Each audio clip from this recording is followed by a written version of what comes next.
दोस्तों पेश है काला अंगारा राम रहीम की। बहुत पुरानी कॉमिक्स है ये भी।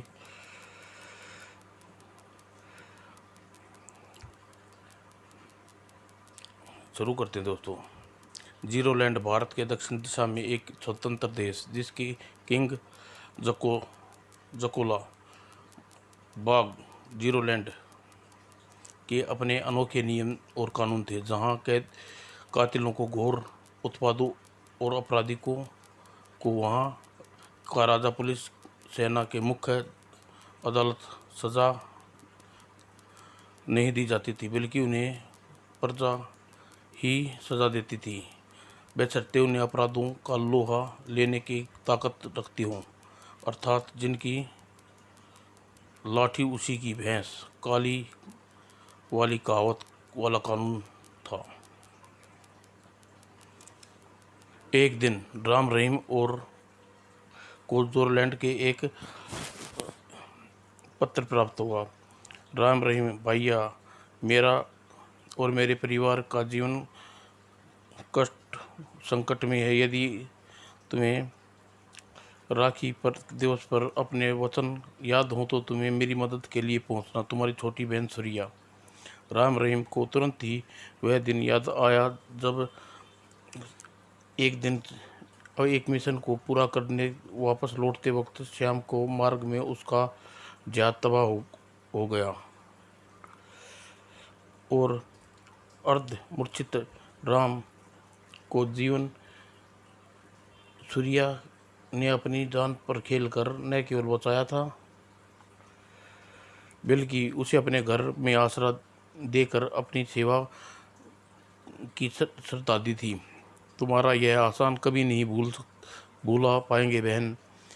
जब बहन ही कहा तो एहसान का नाम शब्द को लेना भूल जाना होगा भैया।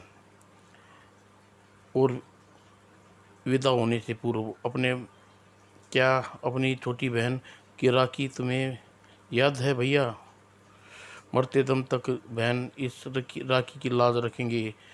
अपने प्राण भी न्यौछावर करने पड़े तो हम पीछे नहीं हटेंगे। ये सारी बातें याद आते ही राम भावुक हो उठा। सूर्या, कोई दिए वचन निभाने के समय आ गया है। सफ़र की तैयारी करो रहीम। और पहले आकाश मार्ग फिर समुद्री मार्ग से उड़ते हुए घोड़ों पर सफ़र करने के 4 दिन लंबे सफ़र के बाद जीरोलैंड की सीमा में प्रविष्ट हुए। अपने आप को पासपोर्ट वीज़ा निकालें। इधर रात के समय जीरोलैंड में स्थित एक मकान में कुछ खतरनाक लोग धावा बोल दिया। 2 व्यक्ति बाहर ठहरो, बाकी मेरे साथ अंदर आओ। उन मकान पर प्रविष्ट होकर चीखों के मध्य से गर्जनी आवाज़ आई। हाँ, काला अभय अंगारा का एक भी दुश्मन जिंदा नहीं बचना चाहिए। खत्म कर दो। आ आ आ ई काले कत्लेआम करने पर वे खतरनाक लोग निंजा जैसे आंधी की तरह आए थे, वैसे तूफान की तरह वहां से निकल गए। उधर घोड़ों की वजह से राम रहीम की होटल की बजाय एक सराय में ठहरना उचित समझा। काफ़ी रात हो गई है, अब सुबह ही सूर्या के घर चलेंगे। ठीक है। और जब सुबह सूर्या के घर के पहुंचे, अरे ये इतनी भीड़ कैसी? अवश्य ही कोई घटना घटी है, आओ देखते हैं। और जल्दी उनके सामने एक दिल दहलाने वाला दृश्य था। ए या अल्लाह, ये किस हैवान ने किया यह सब? जवाब दिया पीछे खड़े एक व्यक्ति ने। काला अंगारा के आदमी ने। नाम सुनते क्रोध से उठा रहीम। कौन है ये शैतान? जीरोलैंड के बच्चा बच्चा काला अंगारा को जानता है, लेकिन उसका अता पता कोई नहीं बताएगा। ओह! तभी सूर्या की करा सुनकर राम उसकी तरफ गया। और सूर्या बहन, सूर्या अभी जिंदा हो। रहीम, चलो इसे हॉस्पिटल ले चलो। खुदा का शुक्र है सिर दी हॉस्पिटल में। और लगभग आधे घंटे ऑपरेशन के बाद डॉक्टर, अब कैसी है सूर्या? बेहोश है, लेकिन खतरे से पूरी तरह बाहर है। राम रहीम उसे होश में आने की प्रतीक्षा करने लगे। और लगभग आधे घंटे की प्रतीक्षा के बाद सूर्या ने होश में आने की सूचना के साथ साथ एक सूचना और मिली जिससे बुरी तरह उसका कहना है कि जब तक काला अंगारा का कटा हुआ सिर लेकर नहीं दिखाओगे तब तक अपना चेहरा नहीं दिखाएगी। ओह डॉक्टर, आखिर कौन है यह काला अंगारा? सारी उसके बारे में बताने से अपनी जान को खतरे में नहीं डाल सकता। तब हमें एक बार सूर्या से मिल लेने की इजाज़त दे दी है डॉक्टर साहब। काला अंगारा के बारे में हमें बता सकता है। और राम भावपूर्ण आग्रह से डॉक्टर ने सूर्या को मिलने की इजाज़त दे दी। सूर्या बहन, चले जाओ भैया, वापस चले जाओ। जब तक काला अंगारा का कटा हुआ सिर लेकर नहीं आओगे मुझे अपना चेहरा मत दिखाओ। हमें तुम्हारी राखी की सौगंध भाई बहन, हम तुम्हारी इच्छा अपने खून का एक एक बूंद बहाकर पूरी करेंगे। लेकिन काम से कम इतना तो बता दो, काला अंगारा कौन है? वह जीरोलैंड का सबसे कुख्यात तारा है। अब तक वह सैकड़ों लोगों की मौत का घाट उतार चुका है, लेकिन हमारे देश के कानून के नियम के अनुसार किंग की सेना न उसे पकड़ने और न सजा देने पर मजबूर है। तुम कुछ माह पूर्व मेरे पिताजी उसे टक्कर लेने की कोशिश की थी और कुछ खास साथियों को मार डाला। उसी का उन्होंने बदला लिया है। मेरे पिताजी के के बताए अनुसार वह किसी किले में अपना लड़ाकू निंजाओं के साथ रहता है। जिस तरह पहुंचने का रास्ता उत्तर के लाल जंगल से होकर, बस इससे आगे कुछ नहीं जानती। बस इतना ही जानकारी काफ़ी है बहन।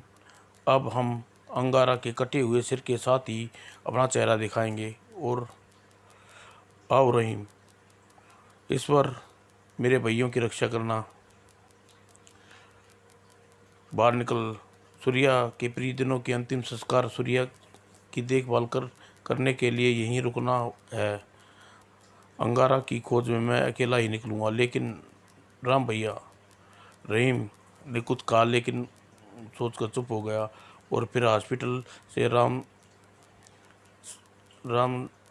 सिया राम सिया पहुंचा और कुछ देर बाद मैं मिशन के लिए घोड़े पर सवार होकर सराय से बाहर निकला। और उलिया कुछ इस प्रकार था। और लगभग 1 घंटे के सफ़र के बाद वह काली घाटी पहुंचा। तभी ओह, ऊपर जरूर कुछ तरह गड़बड़ है। अगले ही पल राम ने पहाड़ी पर जा पहुंचा।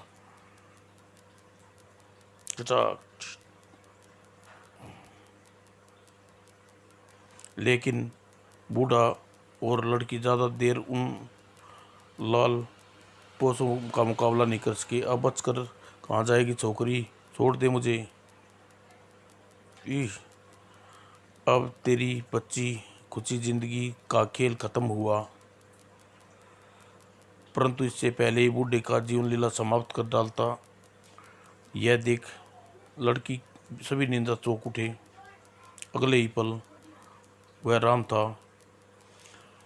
फिर इससे पहले कि लाल निंजा संभल पाते, वह कहर बनकर उन पर टूट पड़ा। मौका पाकर बूढ़ा और लड़की भी एक बार फिर एक्शन में आ गए और सिर्फ ही राम नकाब पे सुख घेर लिया। ख़त्म कर दो इस कुत्ते को। लेकिन राम था। उसने अमानिक ताकत लगाकर ज़बरदस्त झटका दिया और सबको चचाक। और जल्दी ही बच्चे कुछ लाल नकाब पे प्रस्त हो गई। भाग गए। कौन थे ये लोग? काला अंगारा के आदमी। लेकिन तुम कौन हो बेटे? राम कहते हैं मुझे। काला अंगारा की तलाश में निकला हूँ। आओ बेटे, पास ही मेरा घर है, बाकी बातें वहाँ होंगी। चलिए। फिर अपना उद्देश्य बता दिया।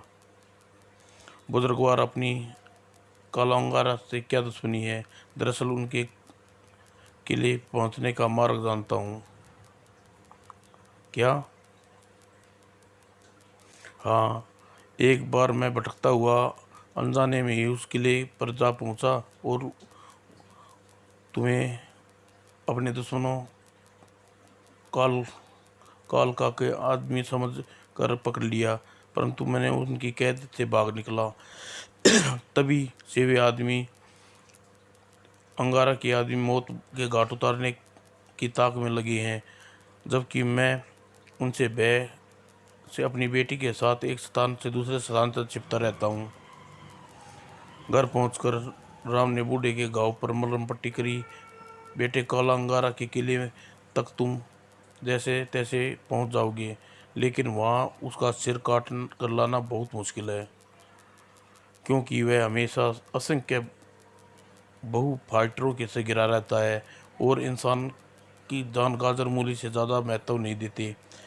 वैसे बेटे, तुम्हारे युद्ध कौशल से मुझे लगा कि तुम मार्शल आर्ट कुंग फू में काफ़ी माहिर हो, इसलिए मैं तुम्हारा इस आर्ट से प्रयोग में आने वाले कुछ खतरनाक हथियार दूंगा। और फिर अपनी बेटी कोयल अपना पुराना बक्सा लाने का आदेश दिया और कोयल वापस लौटी। अरिजीत पाल नाम के उस बूढ़े ने एक बक्से में रखी वस्तुएं उपयोग में करने की विधि और राम को समझाने लगा। बेटा, यह टोप साधारण नहीं है, इसके भीतर चारों प्रत्येक धार के ब्लेड निकल लगे हैं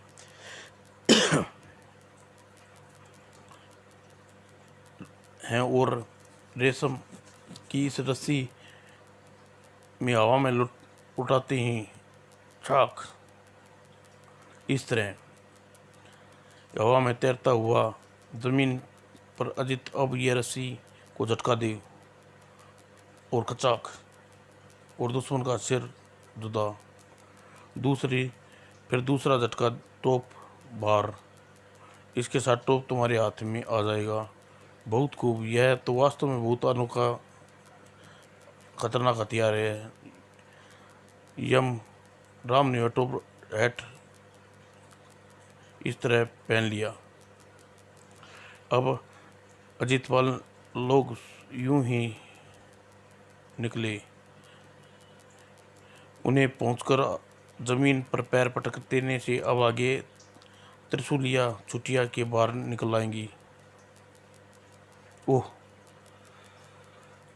राम, जब ये जूते पहन लिए हो तो अजितपाल ने अन्य वस्तुओं के उपयोग में उसकी विशेषताएं बताने लगा। यह स्टार दुश्मनों को वार किया जाता है। यह सब कुछ राम ने संभाल लिया और कुछ देर बाद ही राम अजितपाल के कोयल से विदा लेकर किले की ओर जाने वाले मार्ग पर चल पड़ा। इस पर तुम्हारी रक्षा करे, पता नहीं तुम दोबारा मुलाकात होगी या नहीं।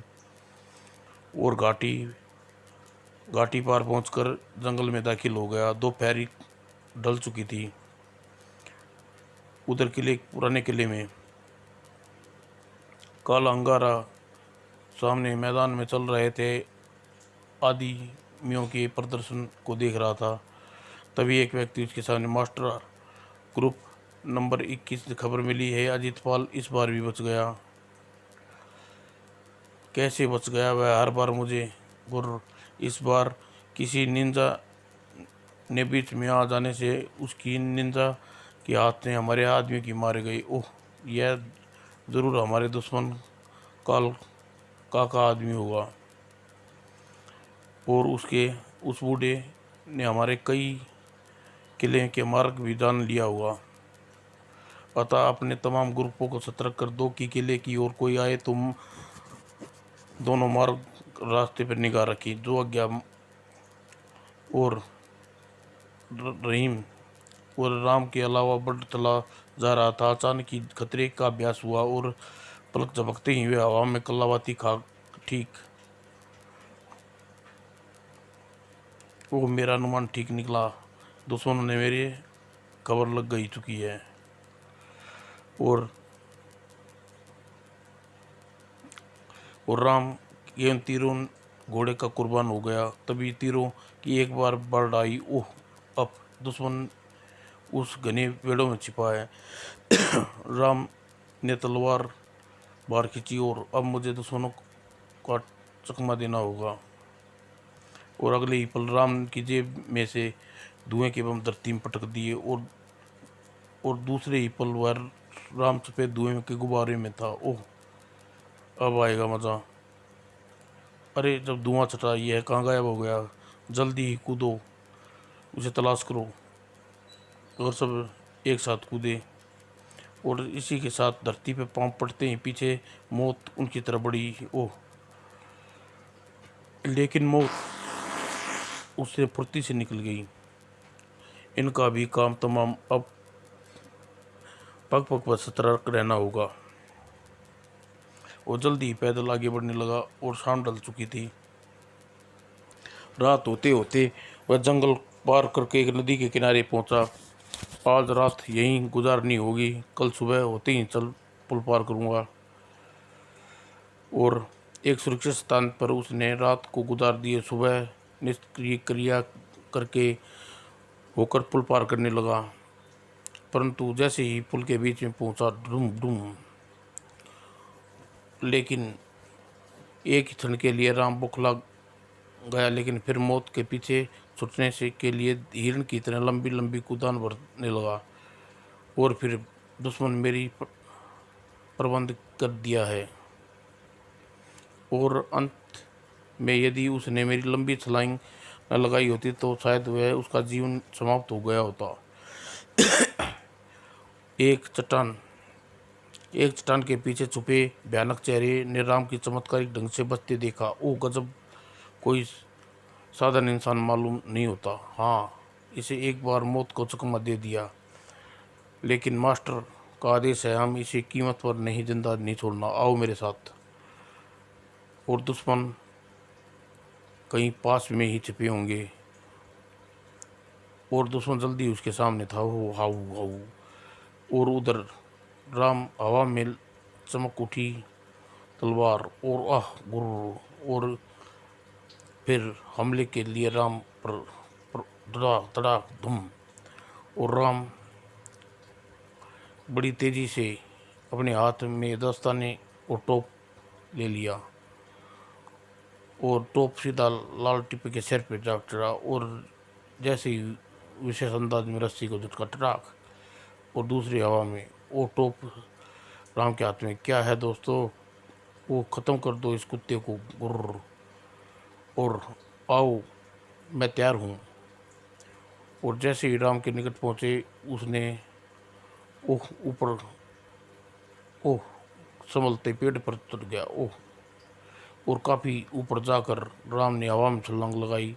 और फिर जैसे ही उसने टकराए और छुरियाँ निकल के बाहर आ गई। और इससे पहले दोनों व्यक्ति सीने से टकरा गए और उन छुरियों का सीना चाक चाक कर दिया। और दोनों का विचार जानकर बचाकर भागना पसंद करेंगी। अब ये बताओ, आओ संगा। और अगले ही पल राम ने उनकी मनसा भाप ली और तड़ाक। और दोनों इस बार राम को संभलने का अवसर न दिया। अब तुम्हें बिना जहाज के आकाश में सैर कराते हैं, फुर्र। और इससे पहले राम के फंदे छोड़ने के उपाय सोचा और आकाश में उछाल दिया। आह,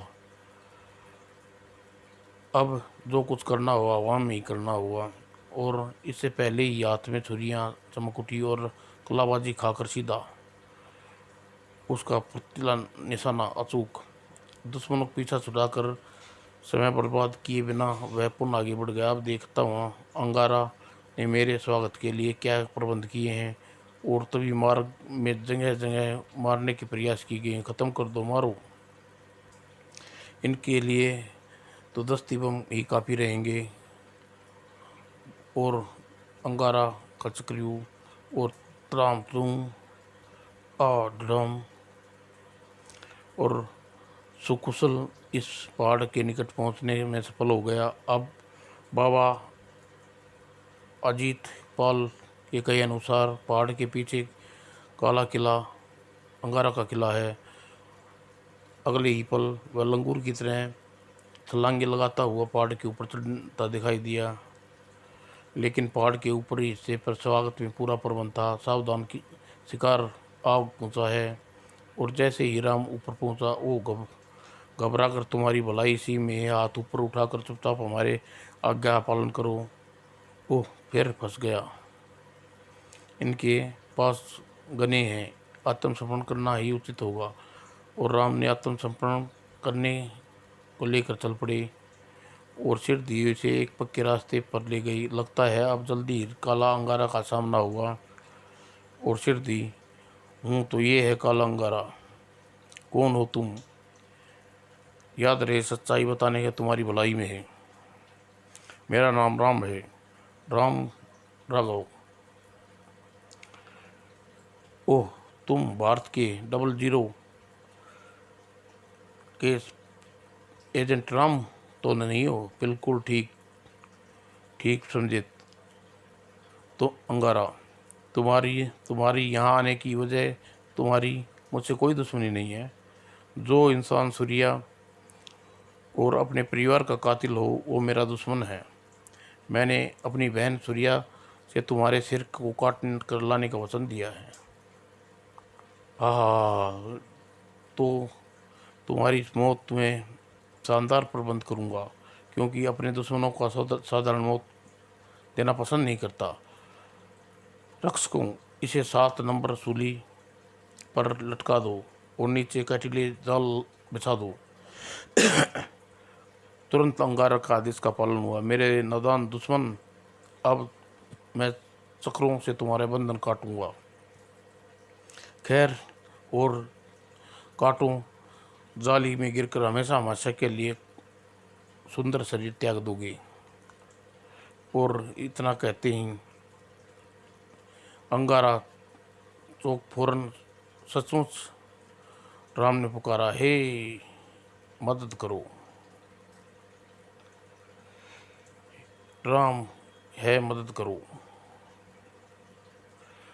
और मानो राम ने राम की पुकार सुन ली और उसी 2 हाथ प्रकट हुए अजितपाल और उसे चक्कर की रस्सी काट दी चाक। और उस काटे गिरते हुए राम हवा में ही थाम लिया और उसे कलाबाजियाँ खाता हुआ जाली के पार खड़ा हो और सुकूतल पहुँचा दिया धरती पर। ओह, यह तो कमबख्त अजितपाल है, यहाँ कैसे आ पहुँचा? तुम लोग उस बुढ़े को सबक सिखाओ, मैं राम को अकल लगाता हूँ जो गया।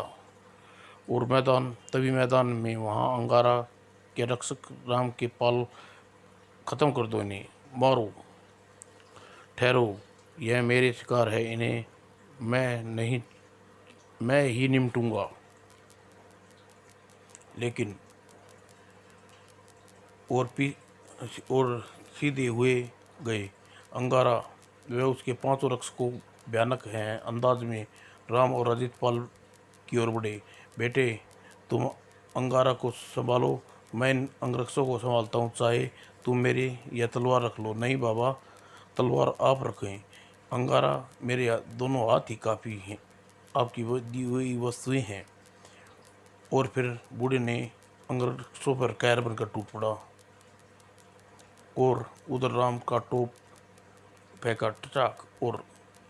और इससे पहले अंगारा ने उसे नाम की उस अनुकूल वाकई असाधारण इंसान था, टोप को हवाएं में लपक लिया। ओह, वार खाली गया।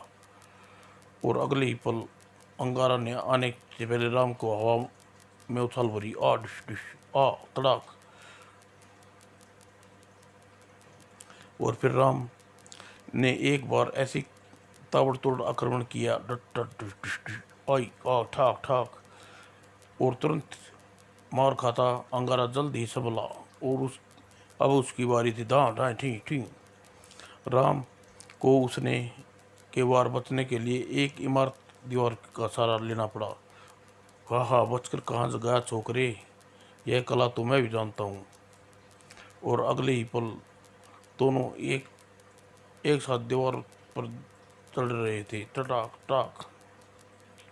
और इमारतों की मुंडेर पर पहुंच के दोनों के हाथों हवा में लहराई, टटाक और टकराई, टटाक चेक। और और जीवन आखिर अंगारा खेल चोट लगी आज। और राम के पैरों से निकली बुरी तरह घायल अंगारा एक जबरदस्त झटके से, और अंगारा कांटों वाली जाली पर गिरा। आह आह। और अंत में बूढ़े ने अजित पाल की लास्ट चीख थी, आह गुजा ऑफ। ओह बाबा। और राम तेजी से बूढ़े अजितपाल की ओर लपका। तभी चारों तरफ एकत्रित अंगारा के आदमी क्रोध से चीखते हुए दौड़े। अरे मास्टर को मार डाला, खत्म कर दो इसे, हाँ हाँ अब जिंदा नहीं बचना चाहिए। और राम तुरंत ही एक दस्ती बम निकाला। और ठहरो, यदि किसी ने मेरे कान में आने की कोशिश की तो सकता है तो थाली बम फोड़ दूंगा, और मेरे हाथ में तुम 1 किलोमीटर व्यास में रहने वाले पशु पक्षी भी जीवित नहीं बचेंगे। और राम की धमकी का अनुकूल प्रभाव पड़ा, और अब अंगारा के साथी कदम थे वहाँ ही रुक गए। क्यों क्यों लेकिन तभी ओह मास्टर जिंदा है, ओह अब यह छोकरे की खैर नहीं। और अंगारा ने दूर से राम पर छलांग लगाई, और राम फुर्ती से लेट गया। और जैसे ही अंगारा उसके नजदीक आया, और उसने उसने वैसे ही अपने पैरों को उछाल दिया सिर से पीछे से, और साख। और इसी के साथ बूढ़े अजीत पाल ने की अंतिम सांसें ले रहा था, तभी इसी क्षण उसने रुकी। और अंगारा जैसे ही आया उसने पूरी तलवार उसके पेट में घुसेड़ दी कुछ। ओह ओह। और राम अजित पाल के पास पहुंचा। बाबा बाबा। और बाबा तुम अचानक यहाँ कैसे पहुंचे? मैं जानता था बेटा तुम अकेले इन लोगों का मुकाबला नहीं कर पाओगे, इसलिए तुम्हारे पीछे पीछे यहाँ चला आया। मेरी जान जान बचा कर अपने ज़िंदगी भर के लिए मुझे इनका अपना कर्जदार बना दिया बाबा। मेरी बेटी को एक भाई के संरक्षण में देखकर एक कर्ज उतार सकते हो बेटा? बोलो मेरे भाई, एक भाई का प्यार दोगी? अवश्य बाबा अवश्य, और मैं शांति से मर सकता हूँ बेटा। विदा अलविदा। नहीं बाबा नहीं। ओह बाबा चले गए।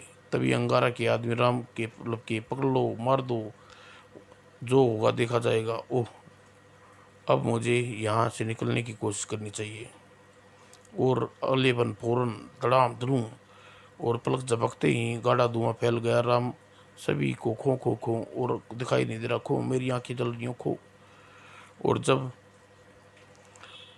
जब कुछ देर बाद धुआं छटा तो आदमी चौंक गए। अरे कहाँ गया?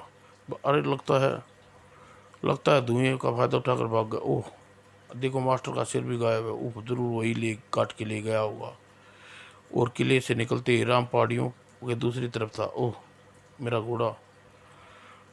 और उस अगले ही पल घोड़े पर सवार होकर घाटी की ओर जा रहा था। शायद यह बाबा का घोड़ा है।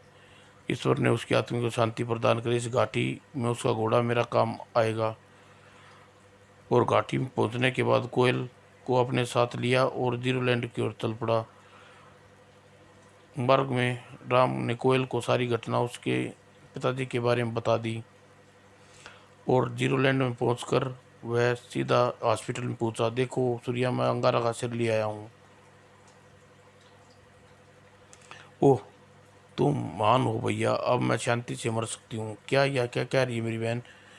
लेकिन सूर्या ने मानो उसकी बात न सुनी, और अपनी रो में बोलती चली गई। ईश्वर से मेरी प्रार्थना है तुम हर जन्म में मैं तुम्हारी बहन के रूप में जन्म लूँ। विदा मेरे अच्छे भैया, अलविदा। नहीं बहन नहीं, तुम इस तरह मुझे छोड़कर नहीं जा सकती। लेकिन सूर्या की गर्दन एक तरफ लुढ़क गई। ओह तुम हमें नहीं छोड़कर गई मेरी बहन, सुबक सुबक। और अगले पल दिन राम ने अपने हाथों से सूर्या की चिता को अग्नि दी। और फिर जब राम रहीम सूर्या का अंतिम संस्कार के लिए कोयल को साथ हिंदुस्तान लौट रहे थे, जीरोलैंड का राजा अग्रसेन ने आश्चर्य निर्णय लेते हुए यह कानून न्याय प्रस्थान सेना की अदालत के ऊपर छोड़ दिया कि अब अंगारा और काल का जैसे नेता अपराधी को धरपकड़ आरंभ की जाए। और जब राम रहीम के साथ लौटकर कोयल, उनके चेहरे पर गहरी उदासी छाई हुई थी। समाप्त दोस्तों।